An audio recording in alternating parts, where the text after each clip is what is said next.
Աստվածաշունչը ավելի շատ պետք է կարդանք, սերի երիտասարդներ, Աստվածաշունչը ու աղոթքի մեջ ավելի եղեք, քան ժամանակ անցկացնեք բոլոր ռիլսերի վրա, TikTok-ի, Instagram-ի, մյուս բաների մեջ, փնտրեք Տիրոջը, մի փնտրեք ուրիշի հիմարությունը, ինչ անում եւ ոնց անում,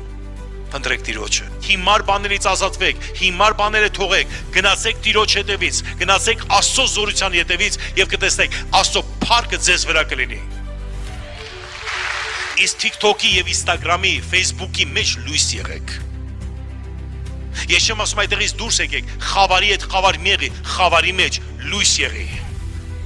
Նորից կրկնում եմ ինչ որ ասել է, միգուցե մարդկանցից լայք չես ստանա, բայց Աստծուց մի հատ լայք կստանաս։ Խոսա Աստծո խոսքը, միգուցե մարդկանցից դիսլայք կստանաս, իսկ Աստծուց մի հատ մեծ լայք կստանաս։ Եղի Տիրոջ մեջ, եղի Տիրոջ զորության մեջ, Աստված կբացվի եւ դու Տիրոջ փառքը կտեսնես։ Փառք Հիսուսին։